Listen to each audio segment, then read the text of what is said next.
You're listening to the Good Food CFO podcast, where we challenge the status quo of the food industry, celebrate good food founders who are building businesses on their own terms, introduce industry disruptors, and are redefining equitability. If you're ready to build your financial confidence and join the good food revolution to change the way the food industry does business, you are in the right place. I'm the Good Food CFO and your host, Sarah Delavan. Today on the podcast, I am joined by Paul Christian, CPG industry veteran and founder of Come Sell or High Water, a sales strategy consulting firm. During his 30 years in the industry, Paul has worked with industry giants like Hormel, Coca-Cola, Unilever Ice Cream, and Smuckers, where he gained an abundance of knowledge, both formal and on the job, in a variety of different categories and departments. And he honed his craft in the CPG space, dealing with the day-to-day negotiations and overall strategies involved with getting products in stores and growing the business. Before founding Come Sell or High Water, Paul spent 4 years at That's How We Roll, navigating for brands like Parm Crisps and Thirsters.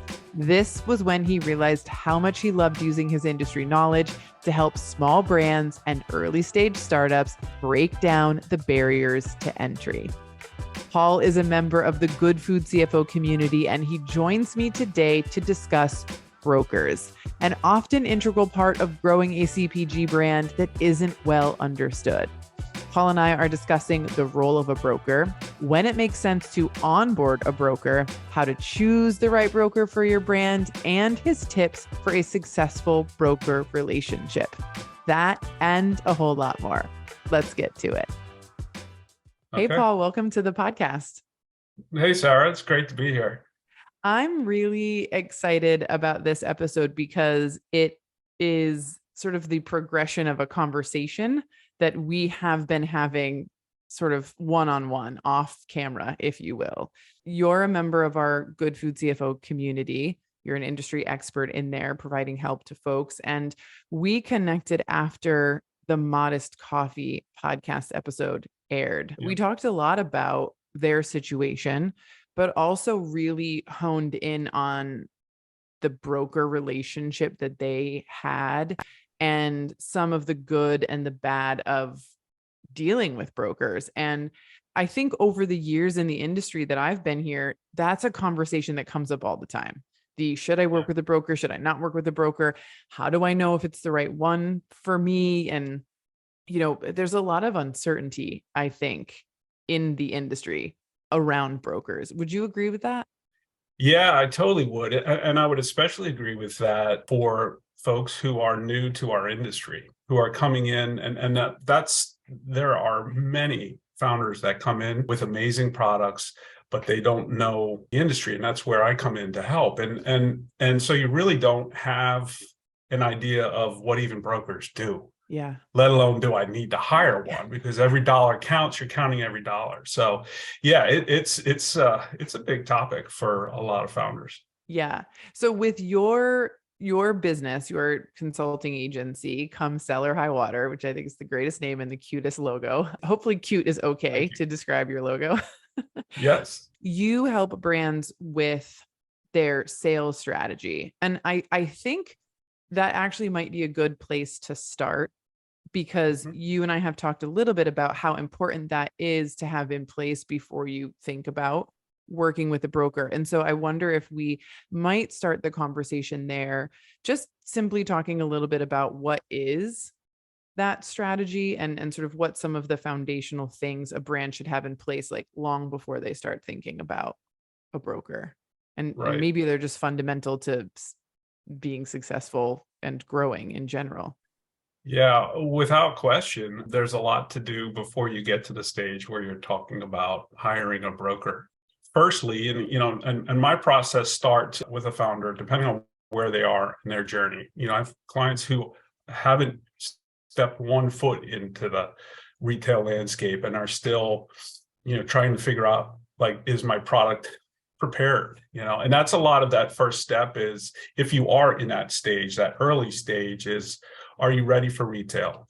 And as much as I talk a lot about sales and selling, you and I have a lot in common in terms of the things we're talking to founders about, which is finances, and going into retail without knowing if you're ready or not is a extremely dangerous thing for any founder, especially if you're self-funded, because you can crash and burn in this industry real easily if you don't have a sound strategy. So assuming that we're past that stage of your development of your product, you have adequate product margin to survive the financial tornado you're about to enter into, making sure that you have all of the materials that you're going to need, that a retailer or a distributor is going to require of you, from images to codes to package flats and on.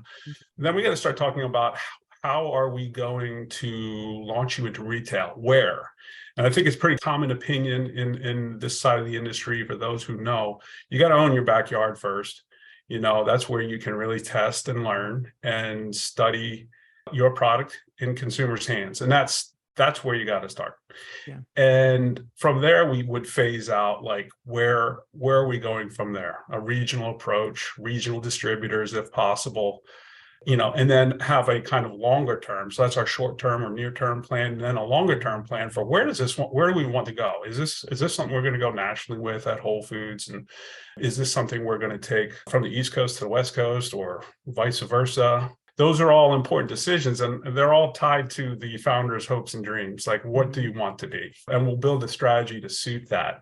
So when we're getting into that part of it, we have a plan, and let's say it's a national expansion, or let's say it's even a regional expansion.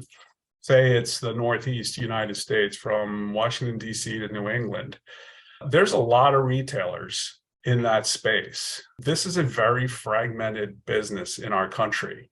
I always like to compare it to Canada. Canada is a very different game. You've got two major retailers up there in terms of the traditional grocery trade between Loblaws and Sobeys. You have, of course, your American companies that are up there, Costco and Walmart and whatnot. But in the grocery trade, there's these two behemoth retailers. When you come to the United States, in the Northeast, there are dozens of retailers.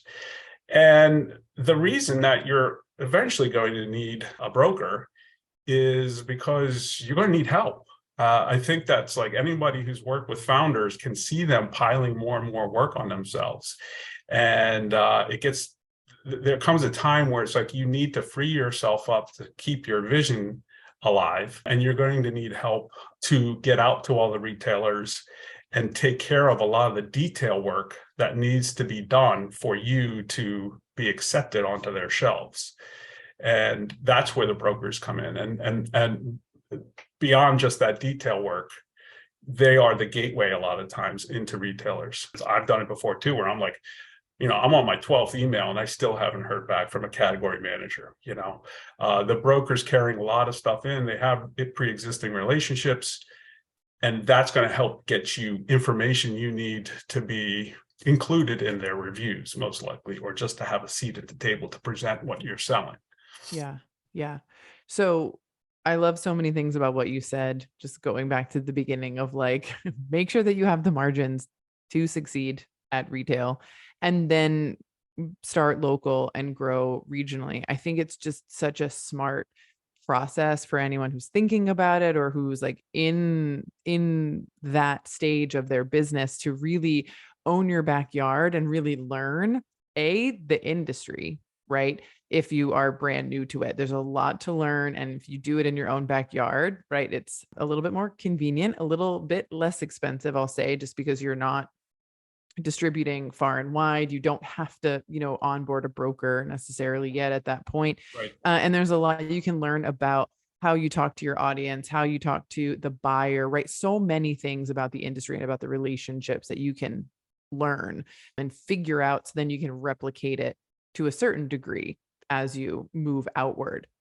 But I think you're totally right that there's a point of, like, overwhelm, right? Where a founder has so much going on, so much on their plate. Growth is maybe necessary, or is the next step in their plan, and they can't get out and get to every single store, make every single meeting, right?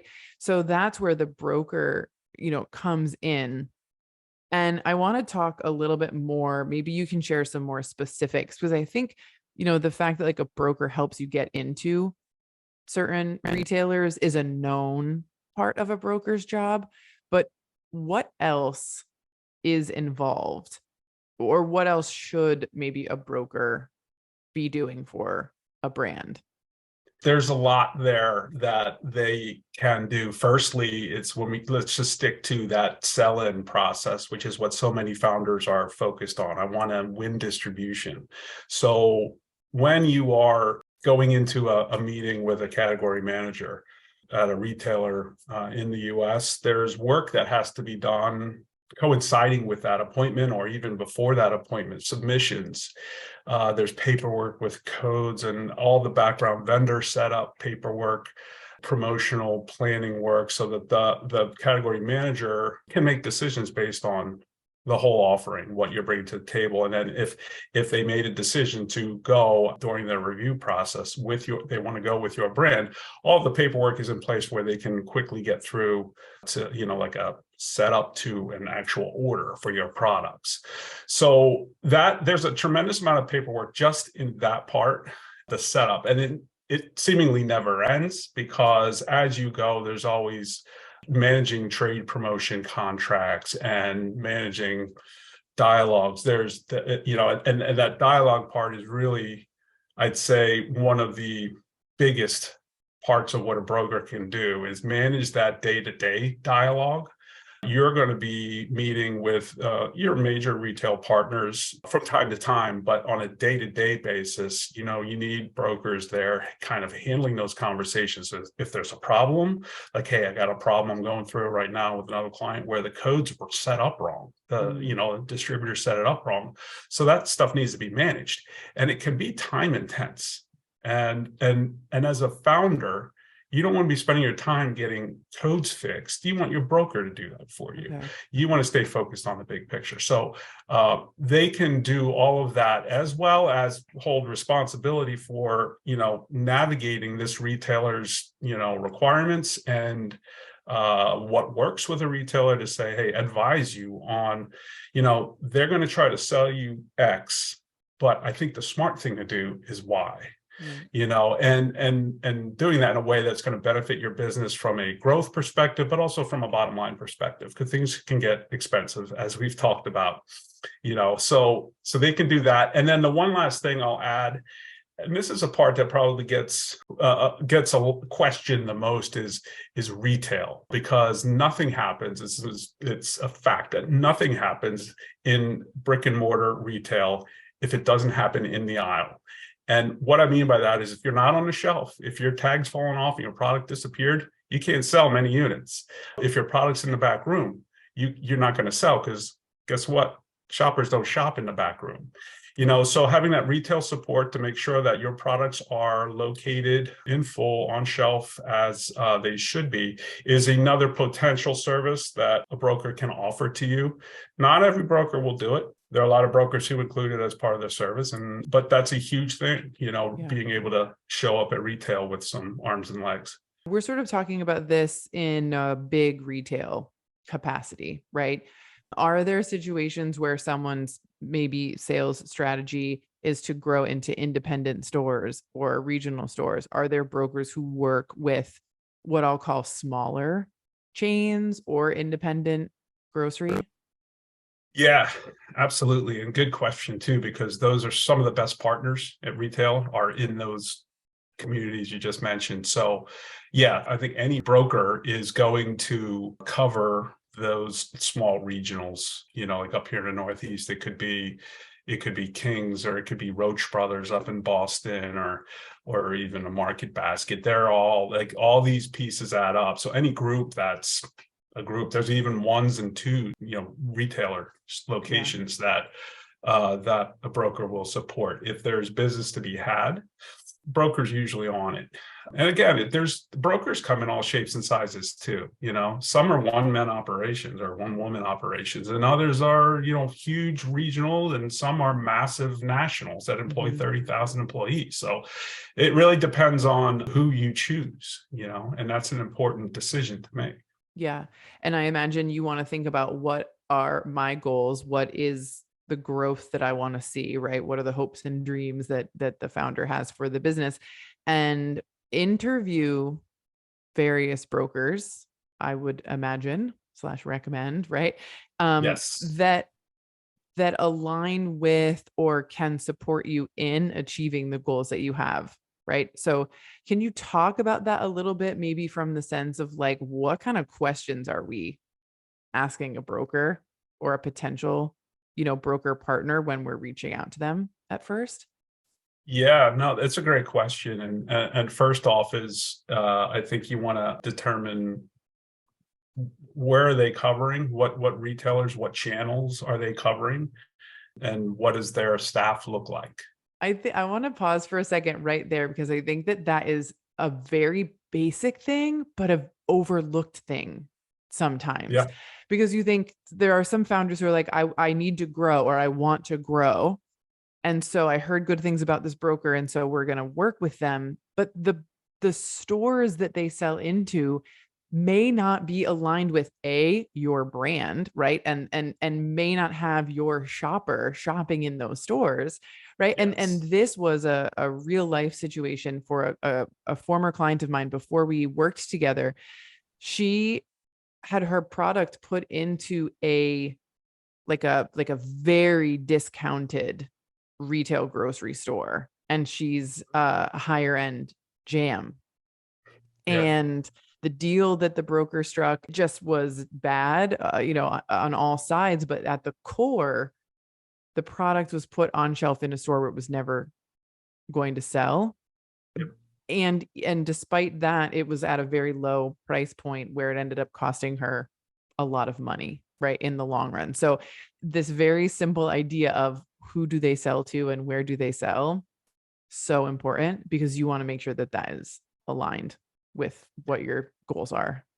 Yeah, totally. It's part of the sales strategy building, like knowing your consumer, knowing where they shop. Like, I'm a firm believer that not all products belong everywhere, especially in our part of the industry here, the specialty, premium, natural, like they don't belong everywhere because that consumer isn't everywhere. So you got to have the right strategy. And then knowing that part, then selecting a broker who can marry up to that strategy. And there are plenty of brokers who focus on that natural specialty space, that can really focus and are experts on whole foods and the fresh market, and everyone else out there. So that's a super important place to start. A very basic question, because these national retailers are used to selling, very mature, huge, large brand businesses. And it's where there might be, there certainly are products that they sell that belong everywhere. And the focus on natural and specialty isn't quite as important. Yeah. So it really does, like, you got to have your strategy in place, and then you've got to align people, partners, teams that will live and breathe that vision with you. So what's another question we want to ask a broker when we're interviewing them to determine who's the right fit for our business? I'd like to know a little bit about their experience in the marketplace. I want to know a little bit about their experience personally. You're usually talking to the high-level executive, owner of broker, and not just understanding their experience in the marketplace. And you're going to run into some kind of family-oriented brokers that are awesome and really effective. There's going to be some brokers who are, part of a large public company or a private equity-owned company, and you're going to have a lot of small. But I want to know a little more about them as people. Find people that fit your personality. That's one of the spokes of the wheel here. It's obviously you're not going to make a decision on that alone, but it is something that I think is important to building partnership, which is something else we should talk about here, because that's a critical word when working with brokers. Another question, obviously, what's it going to cost me? Right. Because when you're early, your sales aren't going to be enough to generate much commission. And the broker's point of view is, I'm going to have to invest a lot of time to start getting your distribution built up. My people's time, it's going to cost me money. It's hard to justify with 5% of zero sales. Mm-hmm. Often you're going to run into a retainer model. In fact, you probably always would at that stage run into a retainer model just to kind of help them cost justify, the resources that they're going to put against your business. If you're a little further along, and instead of doing tens of thousands in sales or even hundreds of thousands, if you're doing millions, maybe then you can get onto a commission or a retainer plus commission. But then you're talking about, when you get to ultimately to a commission-based relationship, you're going to set probably 5% aside for a broker, of net sales. So it would be, your gross revenue minus your trade, and slotting is often a point of contention. Should or should that not be removed from the question or from the equation? If I as a manufacturer aren't getting paid, how can I, if I'm getting a $5 payment on a $10,000 remittance, how can I possibly pay you commission? So that's one that's debated a lot, but those are the types of things that obviously are going to be critical to your business model as you build forward. Yeah.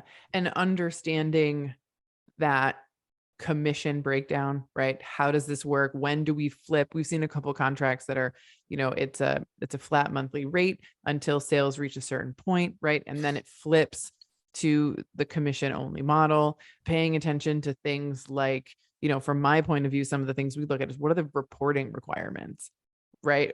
Who am I getting reports from? What do I have to do? What do I need to provide to the broker, to confirm how much we've generated and what their commission should be? I've seen where brokers do the reporting, and then I've seen where the founder, the brand has to do the reporting. So I think that's an important one too, is just understanding who's responsible for what and exactly how the math works, as you were pointing out.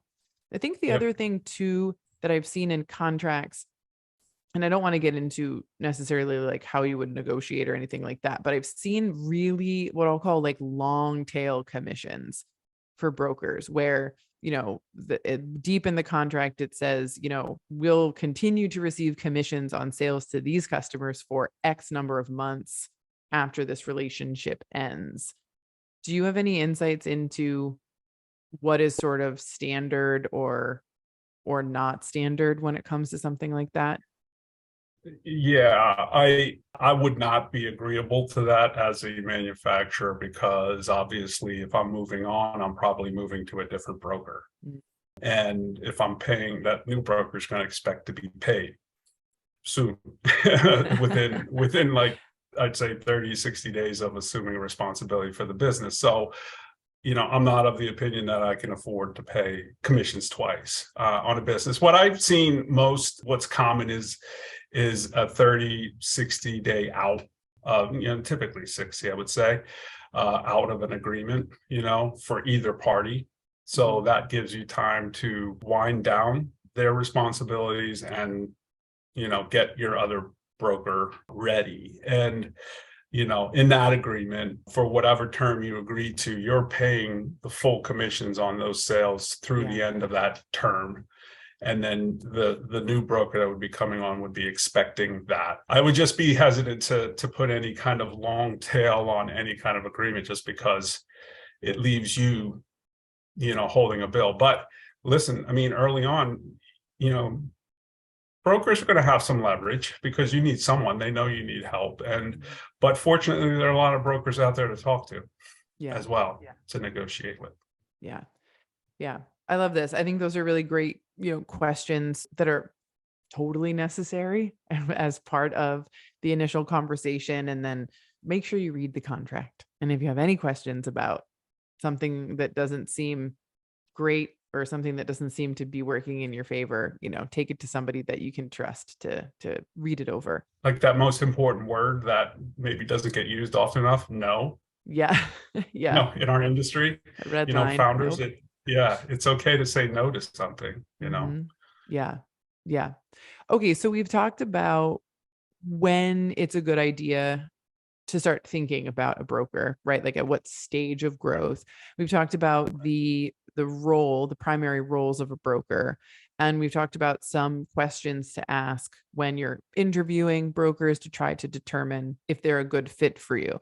Do you have any additional like advice on, and I hate to use the word like good or bad, but any advice on how to differentiate sort of a good broker from a bad broker? And I think this is important going back to that modest coffee conversation, right? Like they had a bad experience, but it doesn't mean that every broker is a bad broker or isn't going to be looking out for your best interests or whatever it might be. So if someone's nervous about this idea of putting their trust in a broker, what kind of information can you share about what to be on the lookout for?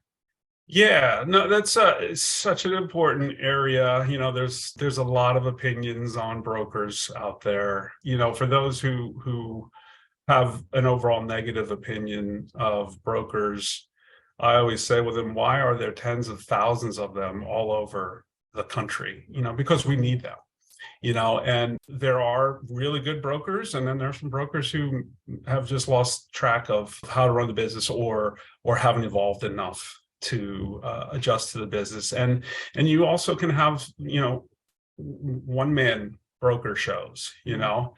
And people are human. They make mistakes, and sometimes they're misguided. One thing that you can't expect of a broker is for them to operate with the same level of intensity and passion that you do about your business, because it's virtually impossible. Mm-hmm. No one's going to know and love your brand like you.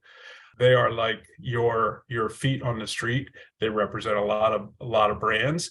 You have to inform them and you have to lead them. It's not like you hire a broker and, okay, here's my information, here's a deck, and like I'll talk to you later. Just keep the sales coming. Get me some orders. It doesn't work that way, at least not if you're successful. So differentiating good from bad, network. Network around and ask people in the industry. Call me. I'll tell anybody. I give an hour free to anybody. But that's an important thing. And if you've already started doing business with some retailers, ask your buyer. Send your buyer an email and say, listen, I'm looking for a really good broker. Could you recommend one? The buyers know who's good and who's bad. They know the brokers who follow up consistently. They know the brokers who deliver on what they say they're going to deliver. Yeah. And so it's like you can ask someone like, hey, tell me about how good you are. And they're going to tell you all the most wonderful things. Sure, take that into account, how they answer the question about like, tell me about your business model and really how it makes you successful. Describe your success for me. You certainly want to hear that from them. But it's just like anything today, especially in the small, like natural ecosystem that we live in, everybody loves to help each other. That's so clear to me. A simple post on LinkedIn will probably get you more ideas than you would even imagine about a broker to meet your needs. So if you're trying to weed out good from bad, part instinct, part, talking to people around the business who would help you. Yeah. I think too, that sort of like gut instinct in a way of like, what does it feel like to communicate with this person? Right? Does it feel easy for me to ask questions? Right. Does it feel like they don't want to be bothered by questions? You know what I mean? Like sort of thinking through like, how do I feel in this relationship? I think is sort of maybe not a good or a bad broker, but is this a fit or not? Yeah, you might ask a question. Have an example situation, like we're supposed to get 5 POs, but instead we got 25. Mm-hmm. What would you do? How would you handle that? That's a great idea to ask something like that. Yeah. Because then you get to see really how their brain works around solving this problem.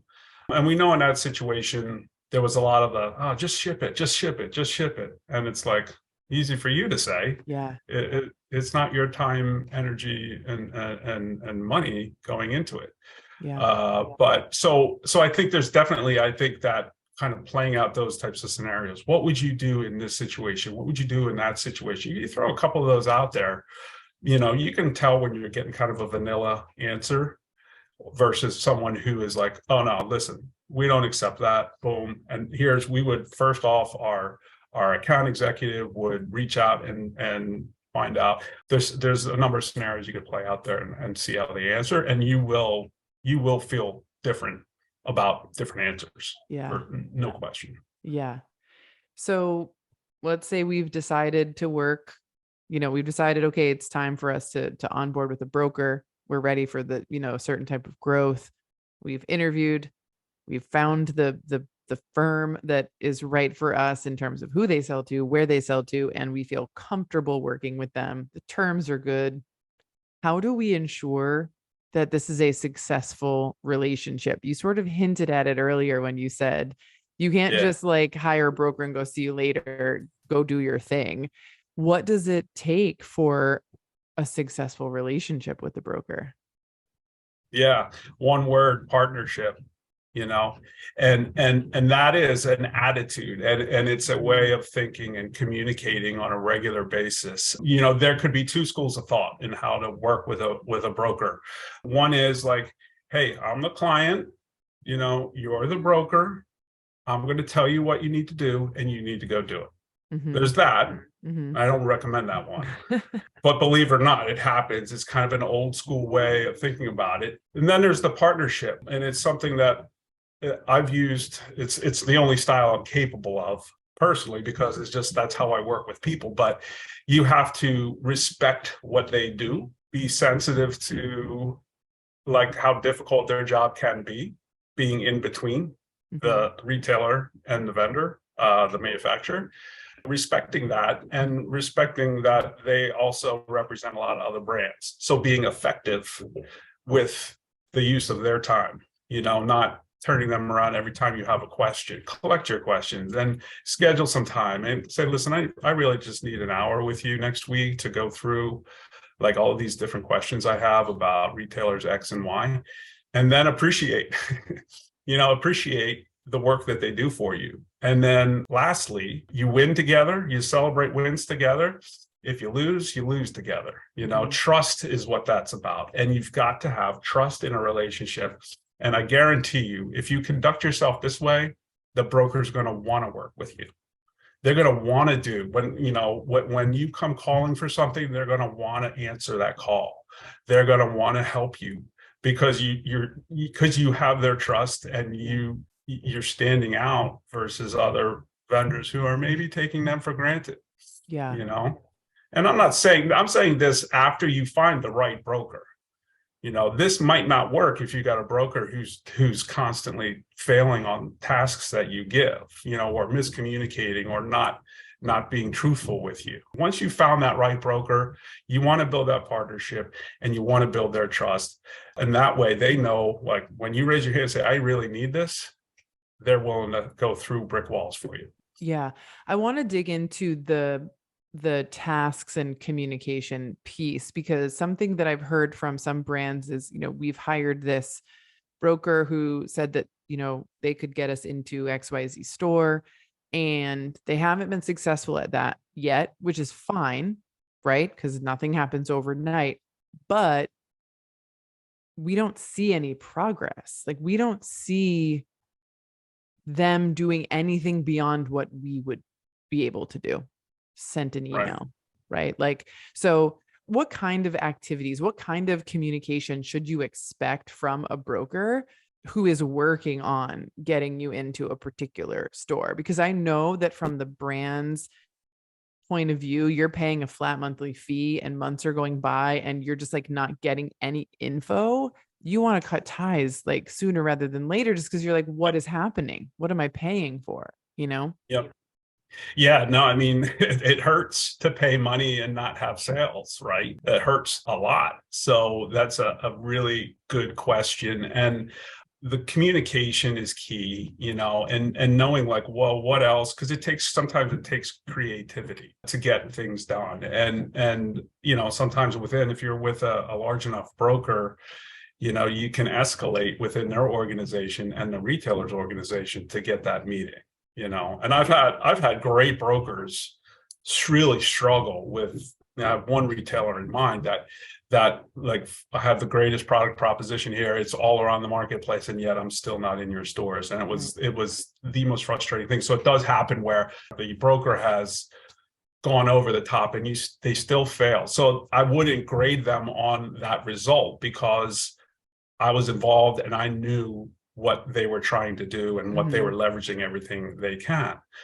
But part of it too is like, if you have, odds are, if you're doing a retail launch, there's a bunch of retailers that you're targeting, and they could be across a large geographic area, and you could have a broker who's representing you across that with a lot of different account executives, and it could be as simple as them having, and a good broker will do this without you asking, is they'll have a document that says, here's like a contact document that tells you, Mm-hmm. here's our last contact, here's the timing, here's what our last conversation was, so that you know exactly where you are. And it can be just a matter of like, hey, listen, I'm going to update the C-suite on, or or if that C-suite is me and my wife or whatever, I've got to have an update on where we are, potential investors, et cetera. I've got to update them on where we are with retailers X, Y, and Z.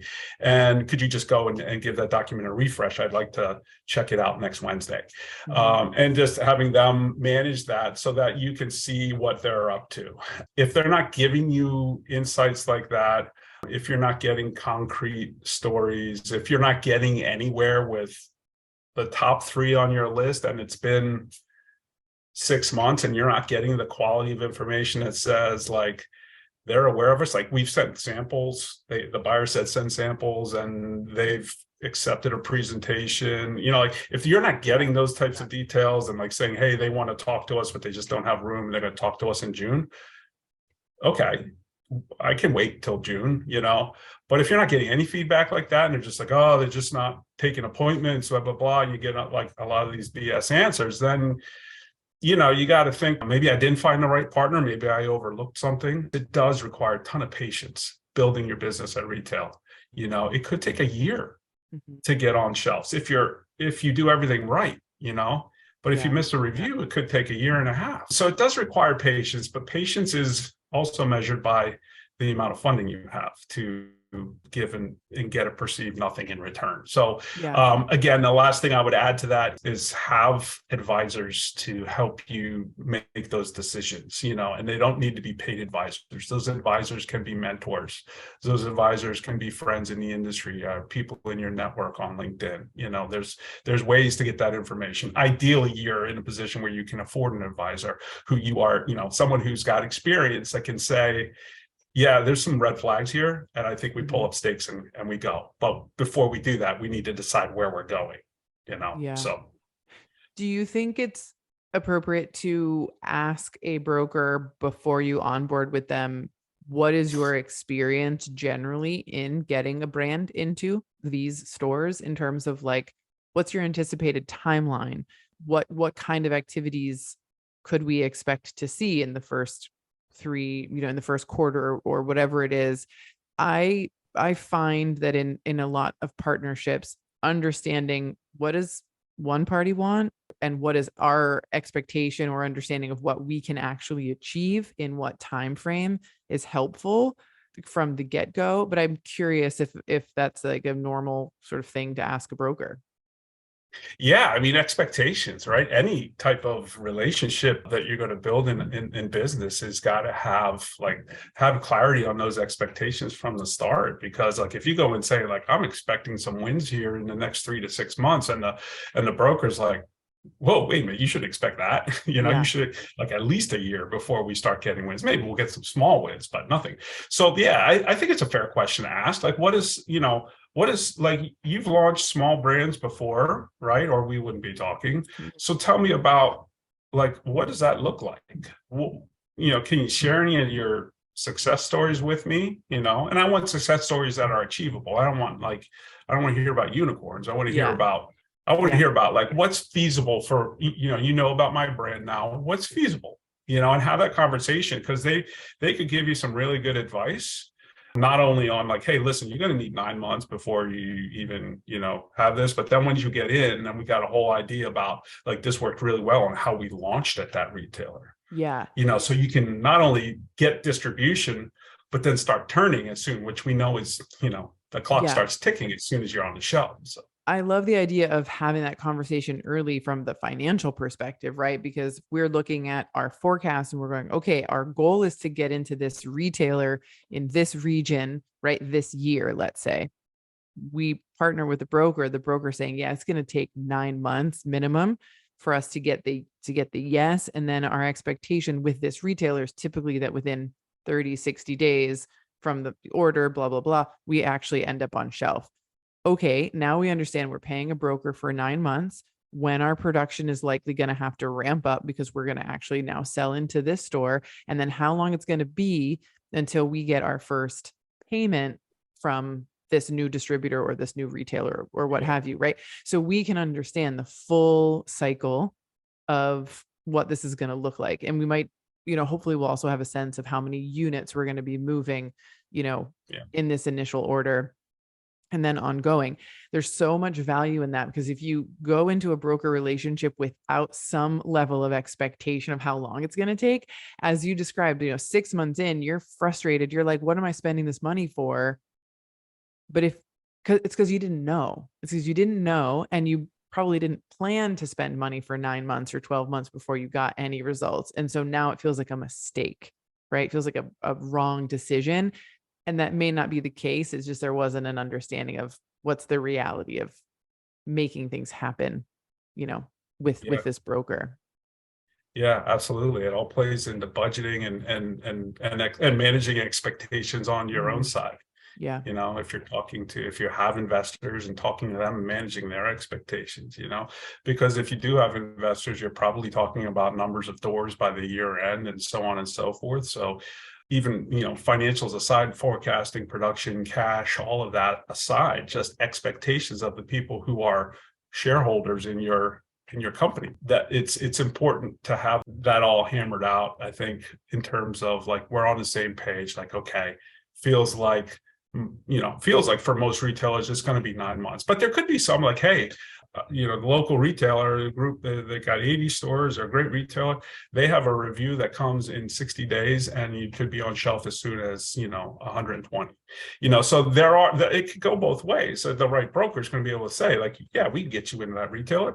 The others are going to be some time. So that way you're like, oh, okay. And then, if we were to sign a deal, next week, we could go to market together on this review with that retailer you just mentioned and potentially get a win right out of the chute. So, yeah. But you have those conversations so you have a better understanding. Yeah. Yeah. I love this conversation. Is there anything we've missed about this topic? I feel like we've covered a lot of really important details, but there's always extra little things. I think I want to go back to something that was really clear out of the conversation with the Modest Coffee folks. And that was something that I think would have really helped them. And I think was one of their key learnings was having agency, that word agency in that relationship, the power to say no, unacceptable. They certainly had that right in that situation. And I'm thrilled that they survived that situation because they're the nicest people. And that was not fair what happened to them. But they could have pushed back harder. And I know that's what the beautiful thing is now they know, and I know they have agency now. But that's the learning I think that they wanted to share is like, you can say, we're not doing this, Yeah. Like if those POs come, if 25 POs come instead of 5, you have the right to stand up, raise your hand and say, I need to understand this. I can't do 25. I can do 5 that we all agreed to initially. And I think that's the last thing I would add is it's your business. No one's going to be as passionate as you are about it. And that's okay. But they need to know that at the end of the day, it's your company, it's your investment, it's your investors' investments, it's your blood, sweat, and tears. And you have a right to decide what happens to it. Yeah. I actually have one more question, and it comes in terms of like negotiating, right? We had a great conversation with Gwen Richardson not long ago, and she talked about, going to the table with a retailer and saying, hey, this is what works for me. This is what doesn't. Let's find an arrangement that works for both of us and has the consumer in mind. And I shared a story, in a little bit ago here about a client whose broker put them in the wrong store, got them a bad deal. I'm pretty sure that there were free fills associated with it. I wasn't working with her at the time, so I don't know all the details. I just know that she was paying for it long after the relationship had ended. And so I wonder if you have any advice or insights into like what should a broker be negotiating on your behalf, and when shouldn't they be negotiating, or how do you make sure that you're both very clear on what is allowed, if you will, and what is not? Good question. And the easy answer is like the slotting or intro free fill, intro promos, how much do I have to participate? They should be negotiating that Okay. on your behalf when they're on retainer. You shouldn't have to be like, okay, Mr. Broker, stay out of the way. I'm going to go negotiate this, because they should have, if they're as good as they told you they were, they should be able to negotiate that. And there is kind of like, there's all kinds of people in the ranks, and they all have their own personal styles. But it's like, you do have to be clear with them. Like, listen, we're running a business here. We're a startup, or we're an emerging brand, and it's very important that we manage every dollar with great scrutiny. And we're not going to just sign up for doors that are going to cost whatever they want to charge us. So you have to set that expectation. We're willing to invest in those stores where we know our shopper is, and it's important. We do have to be financially responsible. If you set that expectation, there's not going to be any surprises. You're like, well, we're submitted, we got the meeting, but oh my God, it's $50,000 a SKU to get in here. We're like, time out. When did you think that was going to be okay with me? Be like, well, we never talked about it. I'm like, okay, well, now you're both guilty of not managing expectations. So yeah, that definitely, they can manage that. I think when it gets into like, when is it appropriate to get involved in a negotiation? At this stage, you're always going to be, it's typically when you're having meetings with a customer, it's going to be you and your broker. And I like that, because you have everyone listening and everyone kind of validating what's being said or recording what's being said. And at that point, you can kind of, coming over the top to negotiate. Listen, I know that we want to do business, and I know this one sticking point. I know that you've been working with Stephanie on this intro piece. We really want to do business with you, but we're a small company. And then you have that conversation, like when was discussing, where you say, can we do this or can we do that? Sometimes you have to come in over the top to get a deal done. But the broker should do the initial blocking and tackling. The last thing you want to do is have a category manager all pumped, and their expectations haven't been managed. And they're like, we thought we were ready to go. Now what the hell? You guys are holding this up because of this money. So, it's important to try to have that kind of like at least primed a little bit for like, we want to have a conversation about this. And then you come in and have that conversation. I think too, and you touched on this in the beginning of the relationship, when you're talking about, these are the stores we're interested in getting into, which is why we're choosing you as our broker, right? Because you have experience in them. And then when we talk about expectations, part of that conversation could be, here's how much money we have for growth this year. So we've got X number of dollars for slotting fees or for free fills or whatever. And perhaps transparency in that conversation, right? Of, this is what we're trying to achieve. We believe we've got enough money to do that. And laying that out for them so they know exactly what the plan is, right? And what you've got. And if their point of view or their opinion is like, listen, that's not going to be enough, they're going to ask for this, but right, you can talk about it, you can manage the expectation there. But I also, what's coming to my mind now is like, you might say, okay, I've got 3 stores to target, and I want to open, one every 6 months, right? Or whatever the plan is. They might not happen in the order that you are planning, right? It might come a little bit quicker or not. I think having your broker on the same page as you with, here's what we have the money to do, here's the schedule that we're looking for, can be helpful, so that you don't get in over your head, right? Where all 3 come at once and you're like, I don't have the money to do this. Yeah, no, I love that. It's such a great point.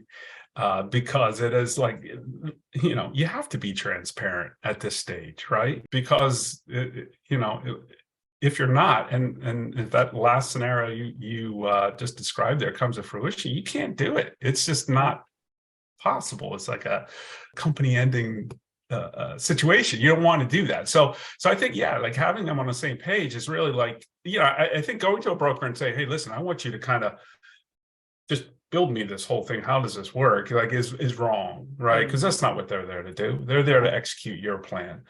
So you come to them with your plan and say, listen, this is what our financial model looks like in terms of like these investments. And what say you? And they might say, listen, it's not going to be enough. And be like, okay, well, be reasonable. Tell me what you think it could be. Yeah. And I love that. If you can have that kind of transparency, you are well on your way to partnership, which we know is a winning strategy. Yeah. But they got to be able to deliver though. Because if you go through all that and you're like, okay, we marked that number up to here, and then they came in at where you were originally, where you're going to be like, I thought you said it was going to be so much more expensive. Like, do they really? No. And maybe they just did a great job. But these are all little things you're going to take into account for how are they doing? Are they shooting me straight? Because that's what you want is transparency both ways. Like, tell me what it is, guys. Like, tell me the truth. Don't lie to me about don't tell me what you think I want to hear. Tell me what it is so I can deal in realities. If I can go back and I have to plan for more money, I want to go do that. I figure a way, Yeah.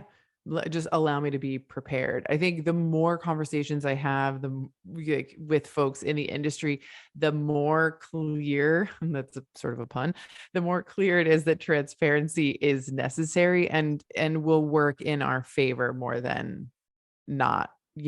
I think there's a sense in businesses like hold your cards, close to your chest. But it's like, especially if you're trying to partner with someone, right? And you want this person to support the growth of your business, being open about this is how much money I have. These are the brands or the retail stores that are the right kinds of partners for us, right? We want to tackle them in a way that makes sense, whatever it is, like just be open and share. I think the more closed off you are, the more difficult you're making it for yourself and for the people who you're asking to support you, so. Yeah, no, I agree with that. It's logical, and it makes sense because you do need partners. You need partners to scale. You can't do it all by yourself. So just trust and transparency is a good way of building trust. I agree. So you've provided us with a lot of valuable info here today, but I suspect that folks might have some other questions for you, either about brokers or about what you are up to and how you're supporting brands at Come Sell or High Water. So where can folks get in touch with you? The best way is to come either hit me up on LinkedIn, Paul Christian. I'm pretty easy to find, Come Sell or High Water. You'll see my logo there, or go to my website at Come Sell or High Water. It has all of my contact information. You can reach out to us via the site, or my phone number is there as well. I'm pretty easy to get a hold of, so would love to chat with anyone who has questions. Awesome. And as I mentioned earlier, you're an active member in the Good Food CFO community. We appreciate you for that, providing support to brands that are there. And so you can also DM Paul there, which is pretty cool. That's right. Yeah. That's right. It's a great thing you got going here. I'm happy to be a part of it. Thank you so much. I so appreciate your time today, and I look forward to seeing you again soon. Absolutely. Thanks, Sarah. Thank you. For more content and connection with good food founders and industry experts, join us inside the Good Food CFO community. Visit thegoodfoodcfo.com/join to learn more.